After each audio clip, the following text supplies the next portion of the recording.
ಶಿವಸೂತ್ರ ಪ್ರವಚನ ಮಾಲಿಕೆ ಕಳೆದು ಹೋಯಿತು ಸ್ವರ್ಣಯುಗ ಉಳಿದಿದೆ ಸ್ವರ್ಣಧೂಳಿನ ಶೇಷ. ಓಶೋ. ಚಾಪ್ಟರ್ 2. ಜೀವನ ಜಾಗೃತಿಯ ಸಾಧನಾ ಸೂತ್ರ. ಜಾಗ್ರತ್, ಸ್ವಪ್ನ, ಸುಷುಪ್ತಿ ಈ ಮೂರು ಅವಸ್ಥೆಗಳನ್ನು ಬಿಡಿಬಿಡಿಯಾಗಿ ತಿಳಿದಾಗ ತುರಿಯಾವಸ್ಥೆಯ ಜ್ಞಾನವು ಉಂಟಾಗುವುದು. ಜ್ಞಾನವು ಸ್ಥಿರವಾಗಿ ಉಳಿದಾಗಲೇ ಜಾಗೃತಿ, ವಿಕಲ್ಪವೇ ಸ್ವಪ್ನ, ಅವಿವೇಕ ಅರ್ಥಾತ್ ಸ್ವಬೋಧದ ಅಭಾವವೇ ಮಾಯಾಮಯವಾದ ಸುಷುಪ್ತಿ. ಈ ಮೂರನ್ನು ಭೋಗಿಸುವವನು ವೀರೇಶನೆನಿಸಿಕೊಳ್ಳುವನು. ಜಾಗ್ರತ್, ಸ್ವಪ್ನ, ಸುಷುಪ್ತಿ ಈ ಮೂರು ಅವಸ್ಥೆಗಳನ್ನು ಬಿಡಿಬಿಡಿಯಾಗಿ ತಿಳಿಯುವುದರಿಂದ ತುರಿಯಾ ಅವಸ್ಥೆಯ ಜ್ಞಾನವು ಉಂಟಾಗುವುದು. ತುರಿಯಾ ಎಂದರೆ ನಾಲ್ಕನೆಯ ಅವಸ್ಥೆ.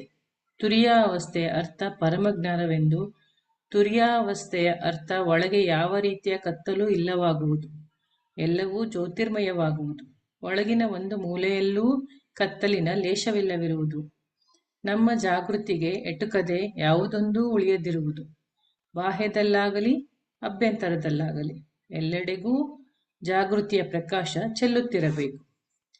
ನಾವೀಗ ಇರುವ ತಾಣ ಜಾಗೃತಿಯಲ್ಲಿ ಅಥವಾ ಸ್ವಪ್ನದಲ್ಲಿ ಅಥವಾ ಸುಷುಪ್ತಿಯಲ್ಲಿ ನಾಲ್ಕನೆಯದರ ಅರಿವೇ ನಮಗಿಲ್ಲ. ನಾವೀಗ ಇರುವ ತಾಣ ಜಾಗೃತಿಯಲ್ಲಿ ಅಥವಾ ಸ್ವಪ್ನದಲ್ಲಿ ಅಥವಾ ಸುಷುಪ್ತಿಯಲ್ಲಿ, ನಾಲ್ಕನೆಯದರ ಅರಿವೇ ನಮಗಿಲ್ಲ. ನಾವು ಜಾಗೃತರಾಗಿರುವಾಗ ಹೊರಗಿನ ಜಗತ್ತು ನಾವು ನೋಡುವೆವು ನಿಜ, ಆದರೆ ಸ್ವತಃ ನಾವು ಕತ್ತಲಲ್ಲಿರುವೆವು. ವಸ್ತುಗಳು ನಮಗೆ ತೋರುವವು, ಆದರೆ ಸ್ವಂತದ ಬೋಧವಿರದು. ಸಂಸಾರವನ್ನು ನಾವು ನೋಡುತ್ತಿದ್ದರೂ ಆತ್ಮದ ಪ್ರತೀತ ಇರುವುದಿಲ್ಲ. ಇದನ್ನು ಅರ್ಧ ಜಾಗೃತಿ ಎನ್ನಬಹುದು. ಬೆಳಿಗ್ಗೆ ನಿದ್ದೆ ತಿಳಿದೆದ್ದು ನಾವು ಯಾವುದನ್ನು ಜಾಗರಣೆ ಎಂದುಕೊಳ್ಳುವೆವೋ ಅದು ಅಪೂರ್ಣ ಜಾಗರಣೆ. ಅಪೂರ್ಣವೇ ಆದರೂ ಬೆಲೆ ಬಾಳುವುದಲ್ಲ, ಏಕೆಂದರೆ ವ್ಯರ್ಥವಾದುದೆಲ್ಲ ತೋರುವುದು, ಸಾರ್ಥಕವಾದದ್ದು ಕಾಣುವುದಿಲ್ಲ. ಕೆಲಸಕ್ಕೆ ಬಾರದ ಕಸಕಡ್ಡಿಗಳು ಕಂಡುಬರುವವು, ವಜ್ರಮಣಿಗಳು ಕತ್ತಲಲ್ಲಿ ಉಳಿಯುವವು. ಸ್ವತಃ ನಮ್ಮನ್ನು ನಾವು ನೋಡಿಕೊಳ್ಳುವುದಿಲ್ಲ, ಪ್ರಪಂಚವನ್ನೆಲ್ಲ ನೋಡುತ್ತಿರುವೆವು. ಎರಡನೆಯ ಅವಸ್ಥೆ ಸ್ವಪ್ನ ಅವಸ್ಥೆ. ಸ್ವಪ್ನದಲ್ಲಿ ನಾವು ನಮ್ಮನ್ನು ನೋಡುವುದಂತೂ ಇಲ್ಲವೇ ಇಲ್ಲ. ಜಾಗೃತಿಯಲ್ಲಿ ನೋಡುತ್ತಿದ್ದ ಹೊರಗಿನ ಸಂಸಾರವು ಕಾಣೆಯಾಗುವುದು. ಹೊರ ಸಂಸಾರದ ಪ್ರತಿಬಿಂಬಗಳು ಮನಸ್ಸಿನಲ್ಲಿ ತೇಲಾಡುತ್ತವೆ. ಆ ಪ್ರತಿಬಿಂಬಗಳನ್ನೇ ನಾವು ಸ್ವಪ್ನದಲ್ಲಿ ಕಾಣುವೆವು ಮತ್ತು ತಿಳಿಯುವೆವು. ಕನ್ನಡಿಯಲ್ಲಿ ಚಂದ್ರನನ್ನು ಕಾಣುವಂತೆ ಅಥವಾ ಹರಿಯುವ ತೊರೆಯ ನೀರಿನಲ್ಲಿ ಮುಗಿಲ ಚುಕ್ಕೆಗಳನ್ನು ನೋಡುವಂತೆ ಬೆಳಿಗ್ಗೆ ಎದ್ದು ನಾವು ವಸ್ತುಗಳನ್ನು ನೇರವಾಗಿ ನೋಡುವೆವು. ಅದನ್ನೇ ನಾವು ಸ್ವಪ್ನದಲ್ಲಿ ಪ್ರತಿಬಿಂಬದಂತೆ ಕಾಣುವೆವು. ವಸ್ತುಗಳು ಕಾಣದಾಗುವು. ಇನ್ನು ತೃತೀಯಾವಸ್ಥೆ, ಅದು ನಮಗೆಲ್ಲರಿಗೂ ತಿಳಿದಿರುವುದೇ ಆಗಿದೆ. ಹೊರ ಜಗತ್ತು ಮರೆಯಾಗುವುದು, ವಸ್ತು ಪ್ರಪಂಚವು ಕಾಣೆಯಾಗುವುದು, ಕಣ್ಮರೆಯಾಗುವುದು, ಪ್ರತಿಬಿಂಬಗಳು ತೋರುವುದಿಲ್ಲ, ಕನಸು ಸಹ ಕಣ್ಮರೆಯಾಗುವುದು. ಆಗ ನಾವು ದಟ್ಟವಾದ ಕತ್ತಲಲ್ಲಿ ಮುಳುಗಿರುವೆವು. ಅದನ್ನೇ ನಾವು ಸುಷುಪ್ತಿ ಎನ್ನುವೆವು. ಸುಷುಪ್ತಿಯಲ್ಲಿ ಹೊರ ಒಳ ಜ್ಞಾನಗಳೆರಡೂ ಇರುವುದಿಲ್ಲ. ಜಾಗೃತಿಯಲ್ಲಿ ಬಾಹ್ಯ ಜ್ಞಾನವಿರುವುದು. ಜಾಗೃತಿ ಮತ್ತು ಸುಷುಪ್ತಿಗಳ ನಡುವೆ ಒಂದೆಳೆ ಕನಸು. ಅದರಲ್ಲಿ ಬಾಹ್ಯ ಜ್ಞಾನವಂತೂ ಇರುವುದಿಲ್ಲ. ಹೊರ ವಸ್ತುಗಳಿಂದ ನಿರ್ಮಿತವಾದ ಪ್ರತಿಬಿಂಬಗಳೂ ನಮ್ಮ ಮೆದುಳಿನಲ್ಲಿ ತೇಲಾಡುವವು. ಆಗ ಅವುಗಳ ತಿಳುವಳಿಕೆ ಮಾತ್ರ ನಮಗಾಗುವುದು. ನಾಲ್ಕನೇ ಅವಸ್ಥೆ ತುರಿಯಾವಸ್ಥೆ, ಅದೇ ಸಿದ್ಧಾವಸ್ಥೆ. ಎಲ್ಲ ಯತ್ನಗಳು ಅದನ್ನು ಪಡೆಯಲೆಂದೇ ಇವೆ. ಎಲ್ಲ ಧ್ಯಾನಗಳು, ಎಲ್ಲ ಯೋಗಗಳು ತುರಿಯಾವಸ್ಥೆಯನ್ನು ಪಡೆಯುವುದಕ್ಕಾಗಿರುವ ಉಪಾಯಗಳು. ತುರಿಯಾ ಅವಸ್ಥೆ ಎಂದರೆ ಅರ್ಥ ಬಾಹ್ಯ ಅಭ್ಯಂತರ ಎರಡೂ ಮುಖಗಳ ಜ್ಞಾನ. ಕತ್ತಲು ಎಲ್ಲೂ ಇಲ್ಲ, ಬಾಹ್ಯದಲ್ಲಾಗಲಿ ಅಭ್ಯಂತರದಲ್ಲಾಗಲಿ. ಪೂರ್ಣ ಜಾಗೃತಿ, ಅದನ್ನೇ ನಾವು ಬುದ್ಧತ್ವವೆನ್ನುವೆವು. ಮಹಾವೀರನು ಜೀನತ್ವವೆನ್ನುವುದು. ಅದರಲ್ಲಿ ಹೊರಗೂ ಅಂಧಕಾರವಿಲ್ಲ, ಒಳಗೂ ಅಂಧಕಾರವಿಲ್ಲ. ಎಲ್ಲ ಕಡೆಯಲ್ಲೂ ಪ್ರಕಾಶವೇ ಪ್ರಕಾಶ. ಅದರಲ್ಲಿ ನಾವು ವಸ್ತುವನ್ನು ಮತ್ತು ಸ್ವಯಂವನ್ನು ಏಕಕಾಲದಲ್ಲಿ ತಿಳಿಯುವೆವು. ಇಂತಹ ಯಾವ ಚತುರ್ಥಾವಸ್ಥೆಯುಂಟೋ ಅದನ್ನು ಪಡೆಯುವುದು ಹೇಗೆ? ಅದಕ್ಕಾಗಿ ಈ ಸೂತ್ರಗಳು. ಮೊದಲ ಸೂತ್ರ: ಜಾಗೃತ್, ಸ್ವಪ್ನ, ಸುಷುಪ್ತಿ. ಈ ಮೂರು ಅವಸ್ಥೆಗಳನ್ನು ಪ್ರತ್ಯೇಕವಾಗಿ ತಿಳಿಯೋಣ. ಅದರಿಂದ ತುರ್ಯಾವಸ್ಥೆಯ ಜ್ಞಾನ ಉಂಟಾಗುವುದು. ಈಗ ನಮಗೆ ಗೊತ್ತಿದೆ, ಆದರೆ ಪ್ರತ್ಯೇಕವಾಗಿ ನಮಗದು ತಿಳಿಯದು. ನಾವು ಸ್ವಪ್ನದಲ್ಲಿರುವಾಗ ಕನಸು ಕಾಣುತ್ತಿರುವೆವೆಂದು ನಮಗೆ ತಿಳಿಯಲಾಗದು. ಆಗ ನಾವು ಸ್ವಪ್ನದೊಂದಿಗೆ ಸೇರಿ ಹೋಗುವೆವು, ಅದರೊಂದಿಗೆ ಒಂದಾಗುವೆವು. ಬೆಳಿಗ್ಗೆ ಎದ್ದ ಮೇಲೆ ರಾತ್ರಿ ಕಂಡದ್ದು ಕನಸು ಎಂದು ನಮಗೆ ಅರಿವಾಗುವುದು. ಆದರೆ ಈಗಲಂತೂ ಆ ಅವಸ್ಥೆ ಕಣ್ಮರೆಯಾಗಿದೆ. ಆದರೆ ಆ ಸ್ವಪ್ನಾವಸ್ಥೆಯಲ್ಲಿರುವಾಗಲೂ ಅದನ್ನು ನೀವು ಪೃಥಕ್ಕಾಗಿ ನಿಂತು ತಿಳಿಯಲಾರಿರಿ. ಅದರೊಂದಿಗೆ ತದಾತ್ಮ ಭಾವದಲ್ಲಿರುವುದರಿಂದ ನೀವು ಅದನ್ನು ಬೇರೆಯಾಗಿ ನಿಂತು ನೋಡಲಾರಿರಿ. ಕನಸಿನಲ್ಲಿ ನೀವು ಕನಸೇ ಆಗುವಿರಿ. ಬೆಳಿಗ್ಗೆ ಎದ್ದ ನಂತರ ನಾವೀಗ ಕನಸಾಗಿಲ್ಲವೆಂಬ ಭಾವನೆ ಬರುವುದು. ಆಗ ನಿಮಗೆ ಕನಸಿನೊಂದಿಗೆ ಇದ್ದ ತದಾತ್ಮತೆ ಮುರಿಯುವುದು. ಅದು ಈಗ ಜಾಗೃತವಾಗುವುದು. ಜಾಗೃತಿಯೊಂದಿಗೆ ಸೇರಿಕೊಳ್ಳುವುದು. ನಾನೀಗ ಜಾಗೃತಿಯಲ್ಲಿರುವೆ ಎಂದು ನೀವು ಈಗ ಹೇಳುವಿರಿ. ಆದರೆ ಮತ್ತೆ ರಾತ್ರಿ ನೀವು ಮಲಗಿದಾಗ ಈ ತದಾತ್ಮತೆಯು ಮರೆತು ಹೋಗುವುದು. ಮತ್ತೆ ಕನಸಿನೊಂದಿಗೆ ಮತ್ತೆ ಒಂದಾಗುವಿಕೆ.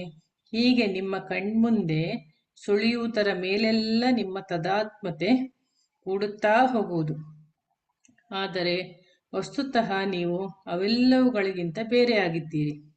ಆದರೂ ನೀವು ಕಂಡುದರ ಮೇಲೆ ನಿಮ್ಮ ತದಾತ್ಮತೆಯನ್ನು ಆರೋಪಿಸಿಕೊಂಡು ಭ್ರಮಿಸುವ ಚಾಳಿಯನ್ನು ಮಾತ್ರ ಬಿಡಲಾರಿರಿ. ಅದು ಹೇಗಾಗಿದೆ ಎಂದರೆ, ಮಳೆ ಬರುತ್ತಿರುವಾಗ ನೀವು ನಿಮ್ಮನ್ನೇ ಮಳೆ ಎಂದು ತಿಳಿದಂತೆ. ಬಿಸಿಲ ಬೇಗೆಯಾದಾಗ ನೀವು ನಿಮ್ಮನ್ನೇ ಬಿಸಿಲ ಬೇಗೆ ಎಂದು ಭಾವಿಸಿದಂತೆ. ಚಳಿ ಬೀಳುವಾಗ ನಿಮ್ಮನ್ನೇ ಚಳಿ ಎಂದುಕೊಂಡ ಹಾಗೆ. ಆದರೆ ಈ ಮೂರು ಋತುಗಳು ನಿಮ್ಮ ಮುತ್ತಲ್ಲೇ ಸುಳಿದಾಡುವು. ನೀವು ಈ ಮೂರಕ್ಕಿಂತ ಬೇರೆಯಾದವರು. ನಿಮಗೆ ಬಾಲ್ಯವಿದ್ದಾಗ ನಿಮ್ಮನ್ನು ನೀವು ಬಾಲಕರೆಂದು ತಿಳಿಯುವಿರಿ. ಯೌವನ ಬಂದಾಗ ಯುವಕನೆಂದು ತಿಳಿಯುವಿರಿ. ಮುಪ್ಪು ಬಂದಾಗ ಮುದುಕನೆಂದು ಭಾವಿಸುವಿರಿ. ಆದರೆ ವಸ್ತುತಃ ನೀವು ಈ ಮೂರನ್ನೂ ಮೀರಿ ಇರುವವರು. ಹಾಗಿಲ್ಲದಿದ್ದರೆ ಮಗುವಾಗಿದ್ದವನು ಯುವಕನಾಗಲು ಸಾಧ್ಯವಿರಲಿಲ್ಲ. ಹೇಗೆ ತಾನೇ ಸಾಧ್ಯವಾದೀತು? ನಿಮ್ಮೊಳಗೆ ಒಂದಾನೊಂದು ವಸ್ತುವಿದೆ. ಅದು ಬಾಲ್ಯವನ್ನು ಬಿಟ್ಟು ಯುವಕನಾಗಬಲ್ಲದು. ಅಂದರೆ ಆ ವಸ್ತು ಬಾಲ್ಯ ಮತ್ತು ಯೌವನಕ್ಕಿಂತ ಬೇರೆಯಾದದ್ದೇನೋ ಇರಬಹುದು. ಸ್ವಪ್ನದಲ್ಲಿ ನೀವು ನಿಮ್ಮನ್ನು ಕಳೆದುಕೊಳ್ಳುವಿರಿ. ಎಚ್ಚೆತ್ತಾಗ ನಿಮಗೆ ಕನಸು ಸುಳ್ಳೆಂದೆನಿಸುವುದು. ನಿಮ್ಮೊಳಗೆ ಚೈತನ್ಯದ ಒಂದಾನೊಂದು ತತ್ವ ಪಯಣಿಸುತ್ತದೆ. ಸ್ವಪ್ನ, ಸುಷುಪ್ತಿ, ಜಾಗೃತಿಗಳ ಚೈತನ್ಯ ಪ್ರಯಾಣದ ಒಂದೊಂದು ತಾಣಗಳು. ನೀವಂತೂ ಅಲ್ಲ ಎಂಬ ತತ್ವವನ್ನು ನೀವು ಮನಗಾಣುತ್ತಲೇ ನೀವು ಒಂದು ಪೃಥಕ್ ತತ್ವ, ಬೇರೆಯೇ ಅದೊಂದು ವಸ್ತು ಎಂದು ನಿಮಗೆ ತಿಳಿದು ಬರುವುದು. ಅದರೊಂದಿಗೆ ನಾಲ್ಕನೆಯದು ಹುಟ್ಟತೊಡಗುವುದು. ವಸ್ತುತಃ ಈ ಪ್ರತ್ಯೇಕತೆಯೇ ನಾಲ್ಕನೆಯದು. ಮಹಾವೀರ ಇದಕ್ಕೆ ಬಹುಬೆಲೆ ಬಾಳುವ ಒಂದು ಶಬ್ದವನ್ನು ಉಪಯೋಗಿಸುವರು: ಭೇದ ವಿಜ್ಞಾನ. ಇದೇ ಆ ಪದ. ಅವರು ಹೇಳುವುದು, ಎಲ್ಲಾ ವಿಜ್ಞಾನಗಳು ಆಧ್ಯಾತ್ಮದ ಭೇದವನ್ನು ಸ್ವಪ್ನಗೊಳಿಸಲೆಂದೇ ಇವೆ ಎಂಬುದಾಗಿ. ಈ ಶಿವಸೂತ್ರದ ಅರ್ಥವಾದರೂ ಇದೆ. ನೀವು ಈ ಅವಸ್ಥಾತ್ರಯಗಳನ್ನು ಬೇರೆ ಬೇರೆ ಎಂದು ಮನಗಾಣಬೇಕು. ಈ ಅವಸ್ಥಾತ್ರಯಗಳನ್ನು ನೀವು ಪ್ರತ್ಯೇಕವಾಗಿ ತಿಳಿದೊಡನೆ ಈ ಮೂರು ಅವಸ್ಥೆಗಳಿಗಿಂತ ನಾನು ಬೇರೆಯಾದವನು ಎಂಬ ತಿಳಿವು ಮೂಡುವುದು. ಆಗ ನಿಮಗೆ ಈ ಭೇದದ ಕಲೆ ಕೈಗೂಡಿದಂತೆ. ಆದರೆ ಪ್ರಸ್ತುತದಲ್ಲಿ ನಾವಿರುವ ಸ್ಥಿತಿ ಮತ್ತು ನಮ್ಮ ಮನೋದಶೆ ಹೇಗಿದೆ ಎಂದರೆ, ನಮ್ಮ ಮುಂದೆ ಸುಳಿಯುವುದರ ಮೇಲೆ ನಾವು ತದಾತ್ಮತೆಯನ್ನರಿಸಿ ಅದರಲ್ಲಿ ಮುಳುಗಿ ಹೋಗುವೆವು. ಯಾರಾದರೂ ನಿನ್ನ ಬೈದರೆಂದು ಭಾವಿಸಿ. ಒಡನೆಯೇ ನಿನಗೆ ಸಿಟ್ಟು ಬರುವುದು. ಆ ಕ್ಷಣದಲ್ಲೇ ನೀನು ಸಿಟ್ಟಿನೊಂದಿಗೆ ಒಂದಾಗುವೆ. ಆಗ ತಾನೇ ಒಂದೆರಡು ನಿಮಿಷಗಳ ಹಿಂದೆ ನಿನ್ನಲ್ಲಿ ಸಿಟ್ಟು ಇಲ್ಲವೆಂಬುದನ್ನು ನೀನು ಮರೆತು ಬಿಡುವೆ. ಆಗಲೂ ನೀನೇ ಇದ್ದೆ. ಒಂದೆರಡು ಕ್ಷಣಗಳ ಕಳೆದ ಮೇಲೆ ಸಿಟ್ಟು ಮತ್ತೆ ಇಳಿಯುವುದು. ಆಗಲೂ ನೀನೇ ಇರುವೆ.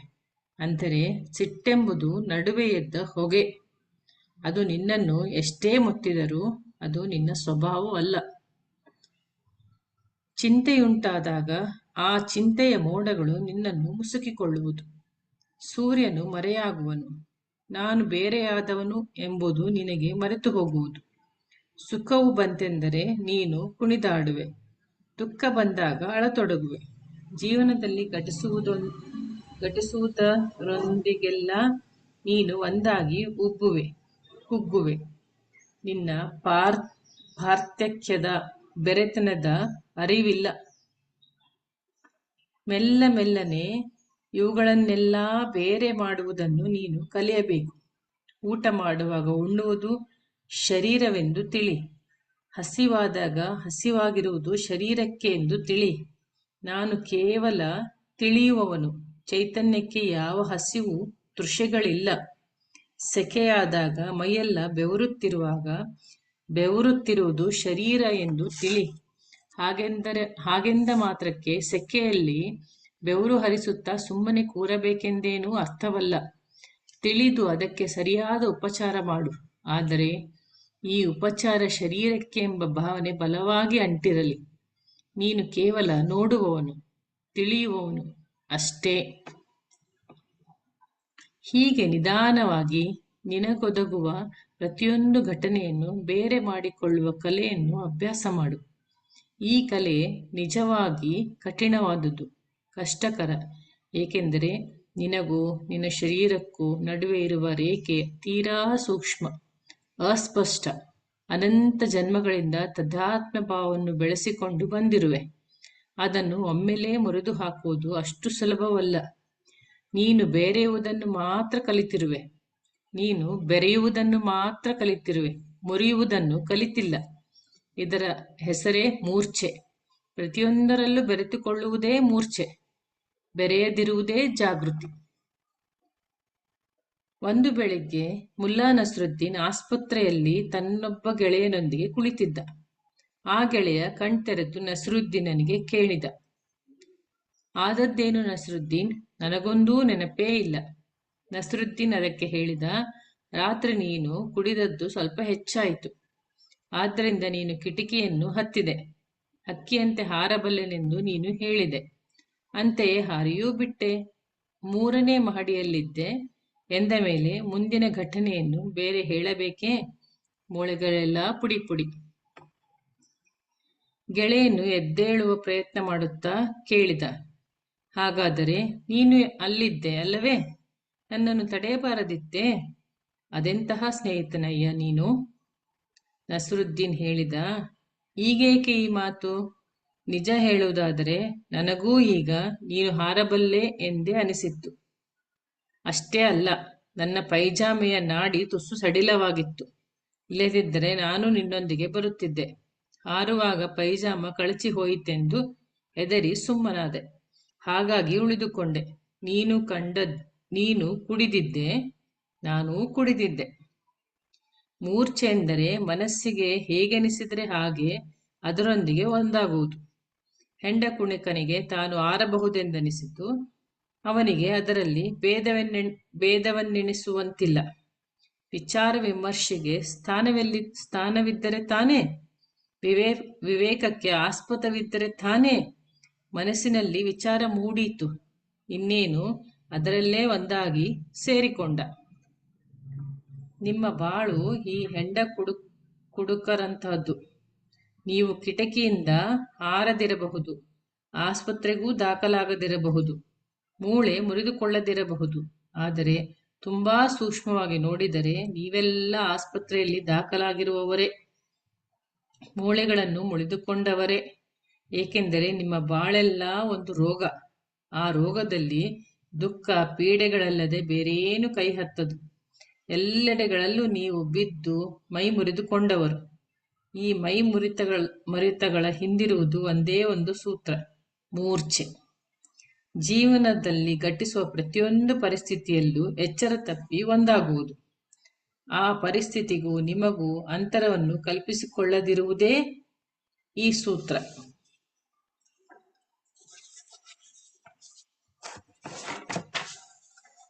ಸ್ವಲ್ಪ ದೂರ ಸರಿದುಕೊಳ್ಳಿ. ಒಂದೊಂದು ಹೆಜ್ಜೆಯು ದೀರ್ಘ ಯಾತ್ರೆ, ನೂರಾರು ಸಾವಿರಾರು ಜನ್ಮಗಳಿಂದ ಬಂದುದನ್ನು ಒಮ್ಮೆಲೇ ಅಳಿಸುವುದು ಅಷ್ಟು ಸುಲಭವೇನು? ಮುರಿಯುವುದಂತೂ ತಪ್ಪಿದ್ದಲ್ಲ, ಏಕೆಂದರೆ ಅದು ಸತ್ಯವಾದುದು. ನೀನು ಮಾಡಿಟ್ಟುಕೊಂಡಿರುವುದೆಲ್ಲ ಅಸತ್ಯ. ಆದ್ದರಿಂದ ಹಿಂದೂಗಳು ಇದನ್ನು ಮಾಯೆ ಎಂದು ಕರೆಯುವರು. ಮಾಯೆ ಎಂಬುದರ ಅರ್ಥ ನೀವು ಬಾಳುತ್ತಿರುವ ಸಂಸಾರ ಸುಳ್ಳಾದುದೆಂದು. ಹಾಗೆಂದರೆ ಹೊರಗೆ ಕಾಣುವ ಗಿಡಮರಗಳೆಲ್ಲ ಸುಳ್ಳೆಂದಲ್ಲ, ಬಂಡೆ ಗುಡ್ಡಗಳೆಲ್ಲ ಸುಳ್ಳೆಂದಲ್ಲ, ಈ ನದಿ ಪರ್ವತ, ಆಕಾಶ, ಚಂದ್ರ, ಸೂರ್ಯರು, ಈ ತಾರಾಮಂಡಲ ಸುಳ್ಳೆಂದು ತಿಳಿಯಬೇಡಿ. ಹಾಗೇನಿಲ್ಲ. ಆದರೆ ನೀವು ಕಲ್ಪಿಸಿಕೊಂಡ ತದಾತ್ಮತೆ ಸುಳ್ಳು. ನೀವು ಬದುಕುವುದೇ ಈ ತದಾತ್ಮತೆಯಲ್ಲಿ. ಇದೇ ನಿಮ್ಮ ಸಂಸಾರ. ಈ ತದಾತ್ಮತೆ ಮುರಿಯುವುದು ಹೇಗೆ? ನೀವೀಗ ಜಾಗೃತಿಯಿಂದ ಪ್ರಾರಂಭಿಸಿ. ಏಕೆಂದರೆ ಸದ್ಯಕ್ಕೆ ಅದೊಂದೇ ಉಳಿದುಕೊಂಡಿರುವ ಆಸರೆ. ಸ್ವಪ್ನದಿಂದ ನೀವಂತೂ ಪ್ರಾರಂಭಿಸಲಾರಿರಿ, ಅದು ಬಹಳ ಕಷ್ಟಕರ. ಇನ್ನು ಸುಷುಪ್ತಿಯಂತೂ ನಿಮ್ಮ ಕೋಶದಲ್ಲೇ ಇಲ್ಲ, ನಿಮಗೆ ಅದರ ಸುಳಿವೇ ಇಲ್ಲ. ಎಲ್ಲರೂ ಆ ಅವಸ್ಥೆಯಲ್ಲಿ ತಮ್ಮನ್ನು ತಾವು ಕಳೆದುಕೊಳ್ಳುವವರೇ. ಆದ್ದರಿಂದ ಜಾಗೃತಿಯಿಂದಲೇ ಪ್ರಾರಂಭವಾಗಬೇಕು. ಸಾಧನೆ ಎಂಬುದು ಜಾಗೃತಿಯಿಂದಲೇ ಮೊದಲಾಗುವುದು. ಅದೇ ಮೊದಲ ಹೆಜ್ಜೆ. ಎರಡನೇ ಹೆಜ್ಜೆ ಕನಸು. ಮೂರನೇ ಹೆಜ್ಜೆ ಸುಷುಪ್ತಿ. ನೀನು ಈ 3 ಹೆಜ್ಜೆಗಳನ್ನು ಎಂದು ಪೂರ್ಣವಾಗಿಡುವೆಯೋ ಅಂದು 4ನೇ ಹೆಜ್ಜೆ ಎದ್ದೇಳುವುದು. ತುರಿಯಾವಸ್ಥೆ, ಅದೇ ಸಿದ್ಧಾವಸ್ಥೆ. ಆದ್ದರಿಂದ ನೀನು ಜಾಗೃತಿಯಿಂದ ಪ್ರಾರಂಭಿಸಬೇಕು. ಅದೇ ಸರಿಯಾದುದು. ಆದ್ದರಿಂದಲೇ ಅದಕ್ಕೆ ಜಾಗೃತಿ ಎಂದು ಹೆಸರಿಸಿದೆ. ಆ ಜಾಗೃತಿಯೂ ಕೂಡ ನಿನ್ನಲ್ಲಿಲ್ಲ. ಏಕೆಂದರೆ ಎಲ್ಲಾ ವಸ್ತುಗಳಲ್ಲೂ ನೀನು ಬೆರೆತು ಒಂದಾಗಿರುವಾಗ ಜಾಗೃತಿಯಲ್ಲಿ ಅದು. ನಿನ್ನ ಮೇಲೆ ನಿನಗೆ ಎಚ್ಚರವೆಂಬುದೇ ಇಲ್ಲ. ಅದನ್ನು ಜಾಗೃತಿ ಎನ್ನಲಾದೀತೆ? ಹೆಸರಿಗೆ ಮಾತ್ರ ಜಾಗೃತಿ, ಆದರೆ ಅದನ್ನೇ ಜಾಗೃತಿ ಎಂದು ಹೇಳೋಣ. ನಿಜವಾದ ಜಾಗೃತಿ ಜ್ಞಾನಿಗಳಾದವರಲ್ಲಿ, ಬುದ್ಧ ಪುರುಷರುಗಳಲ್ಲಿರುವುದು. ನಿಮ್ಮ ಜಾಗೃತಿಯಲ್ಲವಾದರೂ ಕಣ್ಣು ತೆರೆದಿರುವುದರಿಂದ ಜಾಗೃತಿಯ ಅಲ್ಪ ಸ್ವಲ್ಪ ಲಕ್ಷಣವಾದರೂ ಇದೆ. ಇಷ್ಟನ್ನೇ ಜಾಗೃತಿಯನ್ನು ನಾವು ತಾತ್ಕಾಲಿಕವಾಗಿ ವ್ಯವಹರಿಸೋಣ. ಅಂದ ಹಾಗೆ ಮೊದಲು ನೀವು ಜಾಗೃತಿಯಿಂದ ಪ್ರಾರಂಭಿಸಿ. ಹಸಿವಾದರೆ ಊಟವನ್ನು ಕೊಡಿ. ಆದರೆ ಹಸಿವಾಗುವುದು ಶರೀರಕ್ಕೆ, ನಿಮಗಲ್ಲ ಎಂಬ ಮಾತು ಮಾತ್ರ ಎಂದೆಂದೂ ನೆನಪಿರಲಿ. ಕಾಲಿಗೆ ಗಾಯವಾದರೆ ಮುಲಾಬು ಪಟ್ಟಿಯನ್ನು ಹಚ್ಚಿರಿ. ಆಸ್ಪತ್ರೆಗೆ ಹೋಗಿ ಔಷಧಿ ಉಪಚಾರ ಮಾಡಿ. ನಿಮ್ಮ ಅಂತರಂಗದಲ್ಲಿ ಮಾತ್ರ ಗಾಯವಾಗಿರುವುದು, ಶರೀರಕ್ಕೆ ನನಗಲ್ಲ ಎಂಬ ಎಚ್ಚರ ನಿಮಗಿರಲಿ. ಇಷ್ಟು ಮಾತ್ರ ನೀವಿಟ್ಟುಕೊಂಡರೂ ನಿಮ್ಮ ಗಾಯದ 99 ಭಾಗ ನೋವು ಮಾಯವಾಗುವುದು. 99 ಭಾಗ ವೇದನೆ, ನೋವು ನನಗಲ್ಲ ಶರೀರಕ್ಕೆ ಎಂಬ ಎಚ್ಚರದಿಂದಲೇ ಮರೆಯಾಗುವುದು. ಇಷ್ಟೇ ತಿಳುವಳಿಕೆ ನಿಮ್ಮನ್ನು ದುಃಖದಿಂದ ಪಾರು ಮಾಡಬಲ್ಲದು. ಇನ್ನುಳಿದಿರುವುದು 1 ಭಾಗ. ಏಕೆಂದರೆ ಇಷ್ಟು ತಿಳುವಳಿಕೆಯೇ ಪೂರ್ಣವಲ್ಲ. ಎಂದು ಅದು ಪೂರ್ಣವಾಗುವುದು, ಅಂದೇ ನಿಮ್ಮೆಲ್ಲ ದುಃಖಗಳು ಸಮಗ್ರವಾಗಿ ಮರೆಯಾಗುವು.